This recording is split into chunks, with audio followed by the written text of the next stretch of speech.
છોકરાઓ good morning. સમયના નવા નવા પ્રવાહની સાથે આપણે આ રીતે ભણવા ટેવાઈ રહ્યા છીએ.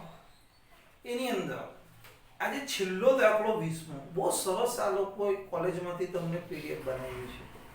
હવે આ આર્થિક વર્ધી જથ્થાના તમને 6 દાખલા આર્થિક વર્ધી જથ્થાના છે. તો તમારે ક્લિયર થઈ જાય એ કન્સેપ્ટ. બરાબર છે? જુઓ, હવે દરેક 6 ની અંદર આપણે આર્થિક વર્ધી જથ્થો શોધવાનો છે, પછી સંખ્યા શોધવાની છે અને બે ઓર્ડરનો સમયગાળો. હું 6 દાખલા ગણાવીશ છોકરાઓ. બરાબર? ચાલો, પહેલું આપણે જ્યારે પણ આર્થિક વર્ધી જથ્થો શોધવાનો હોય એટલે એનું સૂત્ર મુકાય કે આર્થિક વર્ધી જથ્થો બરાબર 2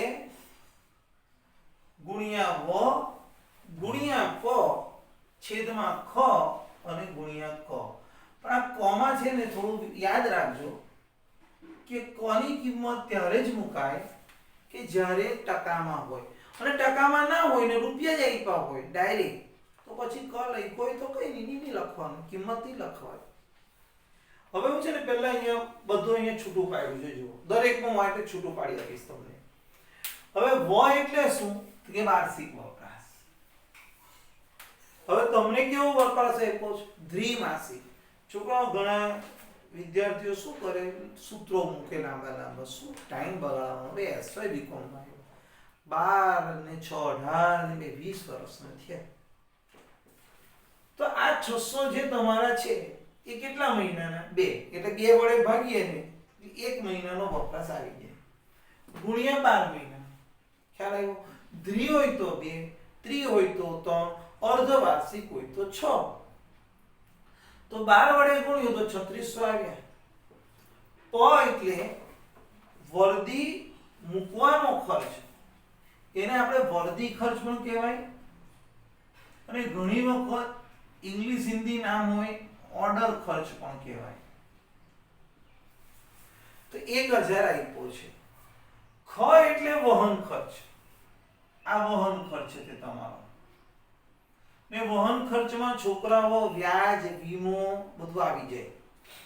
હવે આગળ, અને ક એટલે પડતર કિંમત કો, પડતર કો, વેચાણ કિંમત કો, જે કેવું હોય તે તમારે સમજીને લખી દેવાનું.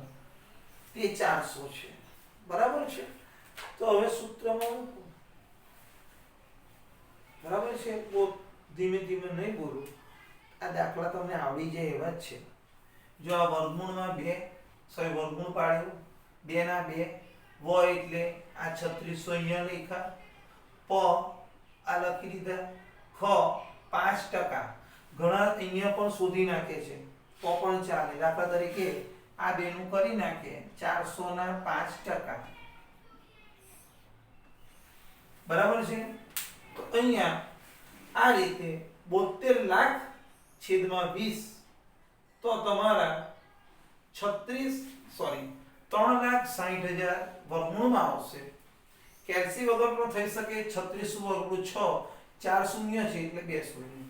તો પહેલાનો જવાબ પૂરો, એક પાર્ટ પૂરો. હવે ઓર્ડર સંખ્યા, તો વાર્ષિક વપરાશ છેદમાં આર્થિક વર્ધી જથ્થો. તો આર્થિક વાર્ષિક વપરાશ કેટલો છે? તો કે ભાઈ 3600 છેદમાં આર્થિક વર્ધી જથ્થો જે આપણે શોધ્યો તે મૂક્યો, તો જવાબ આવ્યો 6 વખત. એટલે વર્ષમાં 6 વખત ઓર્ડર મૂકવો પડે. બરાબર છે? અને કેટલા એકમનો? 600 એકમનો. તો 6 વખત ઓર્ડર મૂકવો છે, તો વર્ષમાં 2 ઓર્ડર વચ્ચેનો સમયગાળો કેટલો? તો 365 છેદમાં ઓર્ડર સંખ્યા. તો 365 છેદમાં 6, તો 60.83 સમથિંગ આવે છોકરાઓ. એટલે આપણો જવાબ આવે 61 દિવસ. બરાબર? એનો અર્થ વિશ્લેષણ કરીએ તો દર 61 દિવસે ફોન કરીને 600 એકમનો ઓર્ડર નોંધાવવાનો. દર 61 દિવસે 600 એકમનો ઓર્ડર નોંધાવવાનો, વર્ષમાં 6 વખત. ક્લિયર? તો બસ પહેલો પૂરો કરો. હવે હું બીજો ગણાવું છું.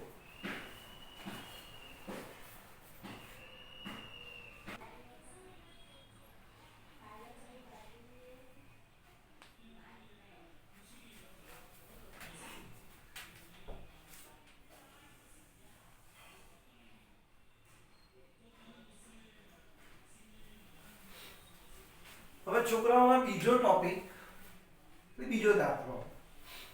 હવે હું માનું ત્યાં સુધી તમને થોડી સમજૂતી આપી દઉં ને તો પછી આવડી જાય એવું જ છે. જો બધામાં આર્થિક વર્ધી જથ્થો શોધવાનો છે. એટલે હું એવું માનું છું કે દર વખતે એકની એક કેસેટ ન વગાડો તોય ચાલશે. ઓકે, છતાં આ દાખલો હું લઈ લઉં છું. 2 વપ છેદમાં ખપ. વ એટલે વાર્ષિક વપરાશ. તમને આપેલો 18,000 સીધો જ. પ એટલે મગજમાં બેહાડતા જાઓ, શુદ્ધ ગુજરાતી એટલે વર્ધી ખર્ચ. હવે ઘણી વખત પેપરમાં ઓર્ડર મૂકવાનો ખર્ચ આપી દે છે, તે પ. ખ એટલે વહન ખર્ચ, જેમાં વ્યાજ, વીમો, સંગ્રહ ખર્ચ બધું જ આવી જાય, પરચુરણ ખર્ચ જેને કહેવાય તે. અને ક એટલે પડતર. કોઈ ગૂંચવાઈ જાય સર, પડતર કિંમત એક જ, વેચાણ કિંમત. હમણાં આપણે બધું એક જ સમજવાનું છે, બરાબર? ચાલો, આમ તો પડતર અને વેચાણ કિંમત જુદી છે. આગલા દાખલામાં તમે જુઓ ત્યાં વેચાણ કિંમત શબ્દ છે, અહીં આપણને પડતર શબ્દ છે, બરાબર? એટલે અહીંયા આપણે એક જ સંદર્ભમાં સમજીશું. હવે એને મૂકી દીધું 2 ગુણ્યા 18,000 ગુણ્યા 30 છેદમાં 10%. તો કોના 10%? કે વસ્તુની કિંમતના. એટલે ક કમ્પલસરી થઈ ગયો. ક્લિયર? 10,80,000 છેદમાં 6 એટલે 1,80,000 આવશે. તો 424 તમારો આર્થિક વર્ધી જથ્થો થશે છોકરાઓ. 424. હવે ઓર્ડર સંખ્યાને આમાં તો કંઈ શીખવવાનું જ નથી.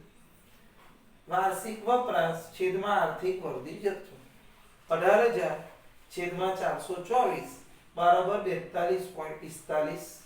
બરાબર? વખત. એનો જવાબ વખતમાં બોલાય.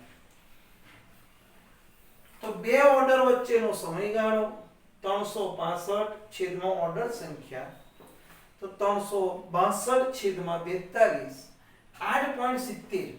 હવે એવા દિવસ તો આવે જ નહીં. કંઈક તો 8 દિવસ આવે, એક તો 9 દિવસ પૂરા આવે. એટલે અહીં પોઈન્ટ પછી 70 છે, 5 ની ઉપર છે, એટલે મેં 9 દિવસ લીધા. બરાબર? તો વાક્ય બન્યું દર 9 દિવસે વર્ષમાં 42.45 વખત 424 એકમનો ઓર્ડર આપવાનો. બરાબર? તો વર્ષે આપણા 18,000 એકમોની ડિમાન્ડ પૂરી થાય. હવે આપણે ત્રીજો શરૂ કરીશું. બરાબર છે? ચાલો.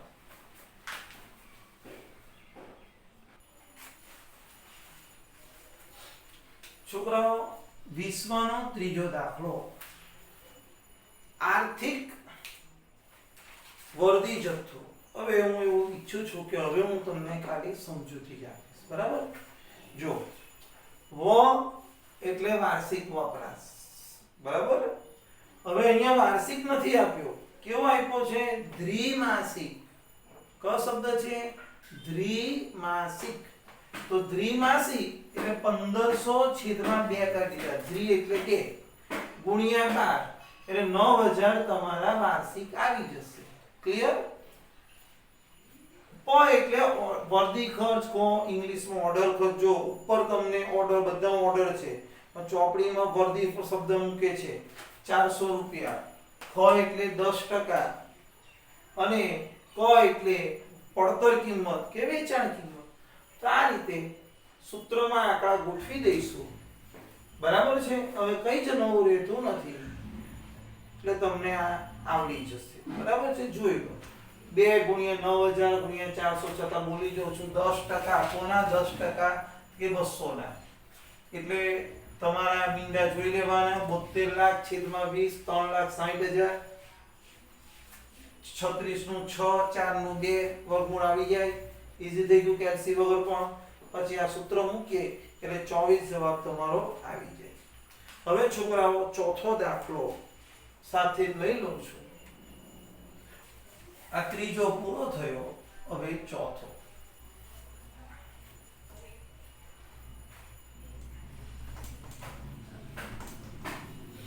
હવે તમારે જાતે કરવો પડશે.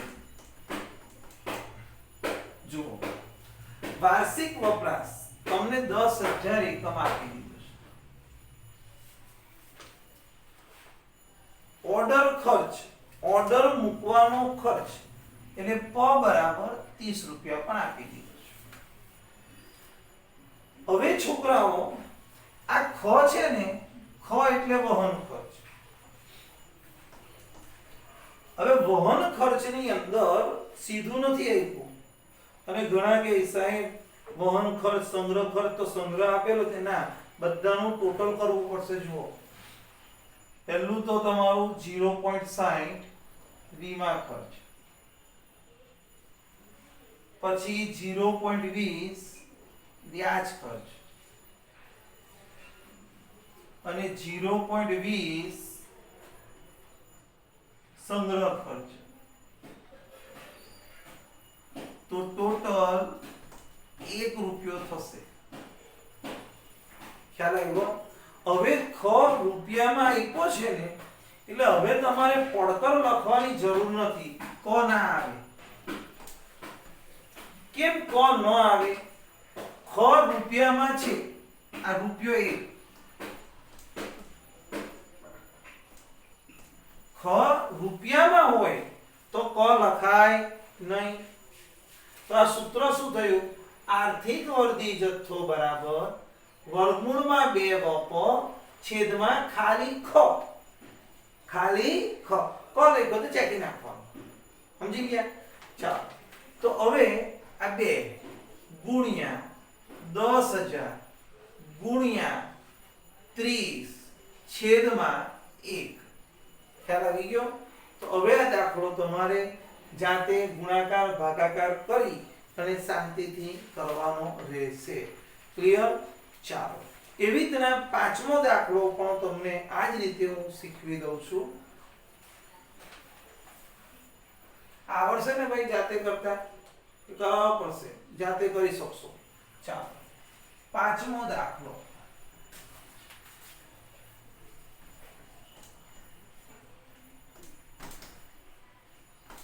જો પાંચમામાં માસિક વપરાશ 4,000 એકમો છે. હવે આ 4,000 માસિક છે એટલે હમણાં જ આગળ કીધું છેદમાં 1 ગુણ્યા 12. આ માસિક શબ્દ છે એટલે ભાગ્યા 1 કરો. ના કરો ને સીધું 12 કરશો તો પણ આવડી જાય ને. તો 12 ચોક 48,000 વાર્ષિક વપરાશ. વર્ધી ખર્ચ જો બરાબર ઓર્ડર મૂકવાનો ખર્ચ 30 રૂપિયા. હવે પાછું ખ એટલે શું? તો કે વહન ખર્ચ. તેમાં કોણ કોણ આવશે? જુઓ, સંગ્રહ ખર્ચ, એમાં વીમા ખર્ચ 2 રૂપિયા, પછી વહન ખર્ચ 1.40 અને સંગ્રહ ખર્ચ 0.60 એટલે 4 રૂપિયા આપે. તો આમાં પણ ખ રૂપિયામાં છે, ખ રૂપિયામાં આવી ગયું એટલે કોની કિંમત લખવાની જરૂર નથી. સમજ પડી? ક ક્યારે લખાય? આ ખ ટકામાં આપે તો ગુણ્યા ક કરવો પડે, કારણ કે ટકા કોના? વસ્તુની કિંમતના. તો અહીંયા 2 ગુણ્યા 48,000 ગુણ્યા 30 છેદમાં 4. બરાબર? તો હવે આ દાખલો પણ તમારે આગળ જાતે કરવાનો રહેશે. બરાબર છે? જાતે જ હવે તમારે ગુણાકાર ભાગાકાર કરી અને શાંતિથી કરવાના. આગલા 3 મેં કરાવ્યા છે. બોલો ક્લિયર ભાઈ? ચાલો જોઈ લો બરાબર. એટલે આપણા 5 અહીંયા પૂરા થયા. હવે છેલ્લો છઠ્ઠો.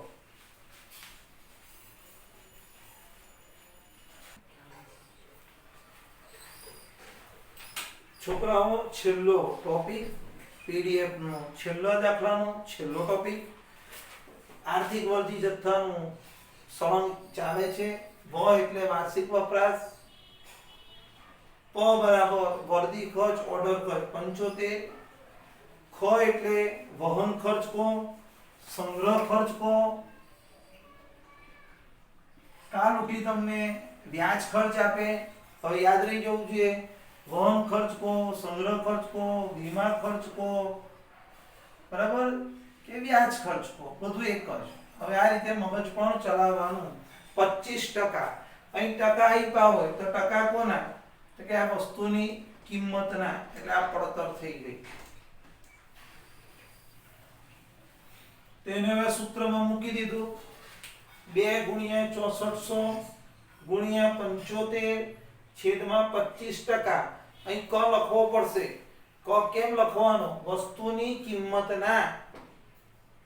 ખ્યાલ આવ્યો? તો આ રીતે ગુણાકાર ભાગાકાર કરી આખો દાખલો તમે આપણો કરી શકો. બરાબર છે? એટલે પીડીએફ ના 20 દાખલા અને એક્સ્ટ્રા મેં આગળ ગણાવેલા એ સાથે આખું ચેપ્ટર ખૂબ જ સારી રીતે સમજાવવાનો પ્રયત્ન અહીંયા મેં કરેલો છે. આપ સૌ અભ્યાસમાં આ રીતે થોડા આગળ વધો. ઉલટા ઘણી સારી વસ્તુ છે કે આ રીતે ઘર બેઠા તમે પૂરેપૂરો અભ્યાસ કરી શકો. મન શાંત હોય, મન અભ્યાસમાં લાગે ત્યારે તમે આ દાખલા ગણવા બેસી શકો થાક વગર.